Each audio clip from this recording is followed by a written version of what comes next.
This is one of my associate account. And what you do is you go to the top, that hamburger menu, we call it. You go reports and you go business reports. Okay. So this is, I'm at business report page.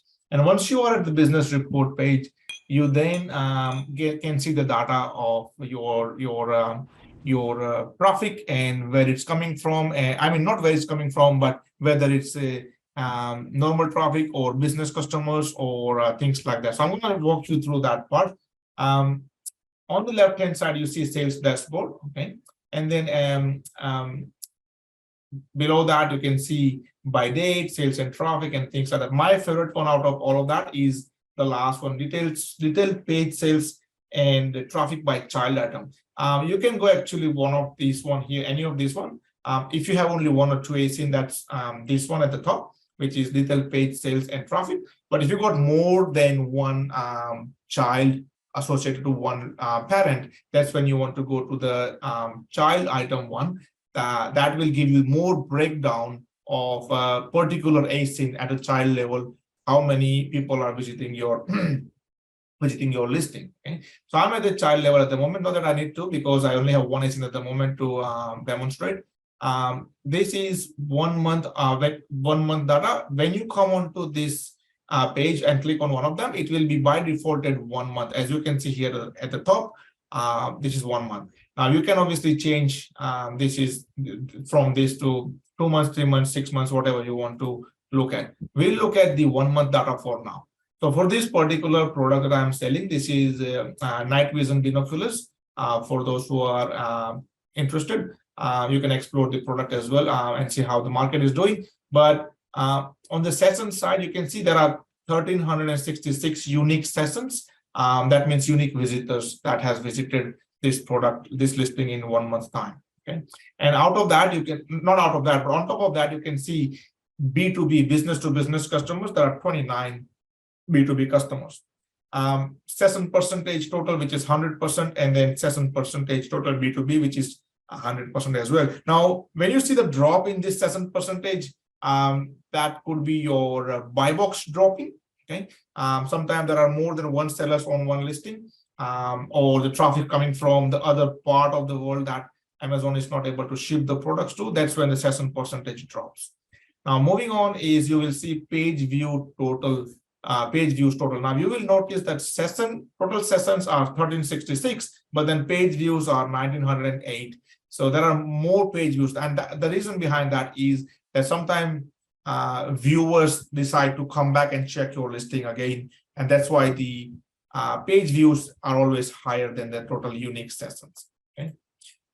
And then page views B2B, same principle. It's always higher because people decide to come back and view your listing, which is a good thing. But then you need to focus on whether it's converting or not, whether normal sales are converting or B2Bs are converting, so that you can design strategy and work on your pricing to improvise your sales. Okay. Now you will see that featured buy box percentage has got dropped 98%, and that is I mean, I cannot be 100% sure on that, but that is most likely because the traffic is coming from outside of USA, where Amazon is not able to ship that product to that particular region. And that's why Amazon doesn't even show them the buy box. Okay, that yellow and orange buy box, Amazon will not show it to customer because they can't ship it to that region. And I'm doing marketing through blogs and social media and influencers and things like that. That's why the traffic is, you can't control where the traffic is coming from. Once it goes to the .com website as a review website, you know, that people could be viewing your product from anywhere from the world, and that's why that buy box percentage has dropped. But that's just a little bit. So nothing to worry so much on that side. Now moving on is a B2B, which is good. B2B is 100%. So my product is currently selling in US, and I focus on driving traffic from US, mainly US region, and other countries around US, where Amazon USA is able to ship the products to that country. So that is fine on that regards. Now you will see that in last month we've got 27 sales, and B2B was quite good, six sales total, right? Now you will see the unit session percentage. This is what I am really interested in. The unit session percentage is 1.98, means, I mean, this is like 2%. So that simply means that 100 people visited my listing, 100 unique people, which is first column, the session.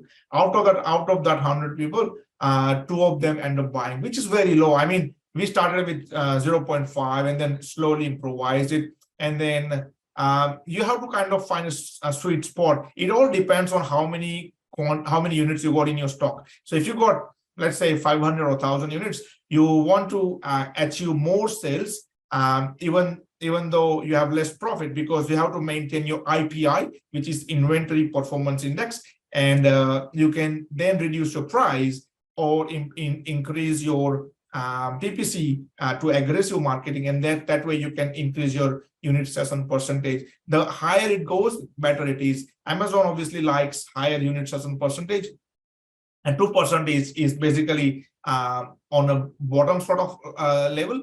Amazon probably prefer around 15 to 20% or higher. I have seen in one of my product before around 35, and one of the other seller I work with, not that I work with, but one of the other seller I know, he has seen more than 50% conversion, which is just crazy. I don't know what he was doing, whether it was something, I don't know, something at a really low price, or something that is in high demand and low supply sort of thing, or something unique. Okay, so that could be playing a role as well. Now we have got limited stock, and we are working on a high profit margin. The product I'm selling is around $200, and I'm making around $90 profit on that. So we could do a better deal on this and reduce it to 149 or 169 or 159, and then increase the unit session percentage. But it's at the same time, it's the investment game, how much money you can afford to invest in the business to be able to buy more stock and to be able to scale it at a faster pace, you know. So in this particular one, I've got business partners involved, and obviously we have to work with each other to each other's capacity, how much everybody is comfortable to invest in, and we are kind of going gradually on that. But another column, next column, you will see that it's got unit session percentage B2B, which is 20%. I mean, you can't complain at 20%. So that tells me that business customers are more willing to purchase this product faster, without thinking or without just window shopping. So then I know that, as a matter of fact, this is converting to business customers. I can now put a better price on that for business customers. So for example, currently I'm selling at $190 mark, and for business customers I'm doing only $10 discount, so $180. Knowing that business customers are converting faster, I could do it a bit better for them, 170 or 160, to make it more appealing for them, and they could buy in bulk. Sometimes the business customers could be doing camping trips or hunting trips, or they have a tribe that they go together. So they might end up buying 5 or 10 or 20 as a bulk deal. So those sort of things you can do when you look at the numbers. Obviously, it's at your discretion what you want to do, how aggressive you want to go. But this is how you read this data and analyze how you want to tackle the market, tackle the traffic, and increase the sales and grow and all that. In my understanding, the unit session percentage, which is 1.98, I could increase that by doing a special price, $30 or $40 discount, and I would still be making $50 profit each unit, and all that. From what I know is customers are more inclined to buy if the product has a better price, better deal, especially in the US market. So that could be a strategy that I could apply, and I am currently at the moment waiting for more stock to arrive. So when I've got more stock, that's when I can test out all those things, and go aggressive and build up the momentum and things like that. Video from my regular Monday night Q&A session with the members of the Aussie Online Entrepreneurs. We are a community of over 2,500 people and growing. We're the fastest growing community of e-commerce entrepreneurs right now, with sales, by the way, of over $50 million. If you would like to find out more about what we do and also come and join us, get yourself off to www.aussieonline.com onlineentrepreneurs.com.au. The link for that is in the description, and I will see you on the next video. Until then, bye for now.